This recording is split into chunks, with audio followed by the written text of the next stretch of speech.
Hero Allu అర్జున్కి నాంపల్లి కోర్టులో భారీ ఊరట లభించింది. పుష్ప సినిమాకి సంబంధించి సంధ్యా థియేటర్ దగ్గర జరిగినటువంటి ఘటనకి సంబంధించి ఆయనకి ఇటీవల అరెస్ట్ చేశారు పోలీసులు అరెస్ట్ చేసినటువంటి నేపథ్యంలో ఈ ఇష్యూకి సంబంధించి కోర్టుకు వెళ్ళారు. అయితే కోర్టులో అల్లు అర్జున్ అరెస్ట్ చేయాలని చెప్పేసి భావించినప్పటికీ కూడా ఎక్కడా కూడా దానికి సంబంధించి పాసిబిలిటీ అయితే జరగలేదు. ఆ తర్వాత లాయర్ నిరంజన్ రెడ్డి హైకోర్టులో వాదించడంతో మధ్యంతర బెయిల్ ఇస్తూ కూడా హైకోర్టు తీర్పునిచ్చింది. ఆ తర్వాత మధ్యంతర బెయిల్ మీద అల్లు అర్జున్ ప్రజెంట్ ఉన్నారు. అయితే ఆ బెయిల్ని సవాల్ చేస్తూ కూడా మళ్ళీ దాఖలు చేస్తూ వచ్చారు పోలీసులు. ఆ బెయిల్ని రద్దు చేయాలంటూ కూడా పోలీసులు మళ్ళీ నాంపల్లి కోర్టుకు వెళ్ళారు. అయితే ఈ ఇష్యూకి సంబంధించి విచారణ చేపట్టినటువంటి కోర్టు ఈరోజు అల్లు అర్జున్కి సంబంధించి పూర్తి స్థాయిలో రెగ్యులర్ బెయిల్ కూడా ఇస్తున్నట్టు తీర్పునిచ్చింది. అయితే అల్లు అర్జున్కి సంబంధించి ఇది పెద్ద భారీ ఊరటగానే చెప్పొచ్చు. గత కొంతకాలంగా ఇండస్ట్రీకి సంబంధించి అలాగే రేవంత్ రెడ్డికి సంబంధించి ఒక కాంట్రవర్సీ జరుగుతున్నటువంటి నేపథ్యంలో అల్లు అర్జున్ ఇష్యూని కూడా ఒక పెద్ద టేకప్ చేస్తూ వచ్చారు. ఆ తర్వాత ఇండస్ట్రీకి సంబంధించిన పెద్దలందరూ కూడా అల్లు అర్జున్కి సంబంధించిన వివాదం పైన కూడా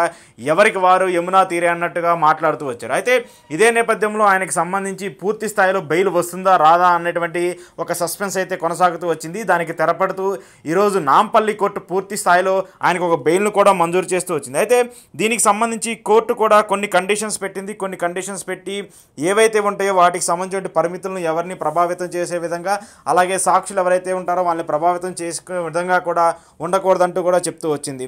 దీంతోపాటు 50,000 పూచీకత్తుతో పాటు 2 సాక్షి సంతకాలతో బెయిల్ మంజూరు చేస్తున్నట్టు కోర్టు తెలిపింది. హైకోర్టు మధ్యంతర బెయిల్లో ఉన్నటువంటి అల్లు అర్జున్కు ఇది ఒక పెద్ద బిగ్ రిలాక్సేషన్ అనే చెప్పొచ్చు. ఎందుకంటే గత కొంతకాలంగా ఈ ఇష్యూకి సంబంధించి ఇండస్ట్రీ పరంగా కూడా ప్రభుత్వం పరంగా కూడా వివిధ రకాలుగా చర్చలు జరుగుతున్నటువంటి నేపథ్యంలో ఈ ఇష్యూకి తెరపెట్టాలని చెప్పేసి కూడా అందరూ చూస్తూ వచ్చారు. అయితే ఈరోజు కోర్టు ఇచ్చినటువంటి తీర్పుతో ఇష్యూకి కూడా ఒక తెరపడిందనే అవకాశం కూడా కనిపిస్తుంది. అయితే అల్లు అర్జున్ తరపున లాయర్ నిరంజన్ రెడ్డి, వైసీపీకి సంబంధించినటువంటి రాజ్యసభ ఎంపీగా ఉన్నటువంటి లాయర్ నిరంజన్ రెడ్డి ఈ కేసుని టేకప్ చేస్తూ వచ్చారు.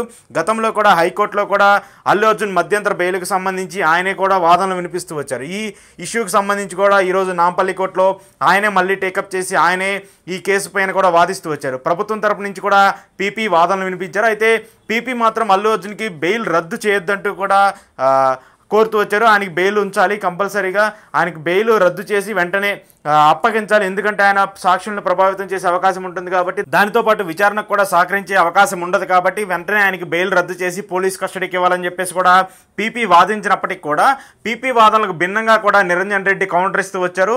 ఆయన ఇప్పటిదాకా చేసినటువంటి ప్రయత్నాలు కావచ్చు, లేదంటే బాధిత కుటుంబానికి సంబంధించినటువంటి సభ్యులు ఎవరైతే ఉన్నారో వాళ్ళతో అందుబాటులో ఉన్నాము, వాటికి సంబంధించిన ఆరోగ్య పరిస్థితి పైన ఎప్పటికప్పుడు మాట్లాడుతూ ఉన్నాము.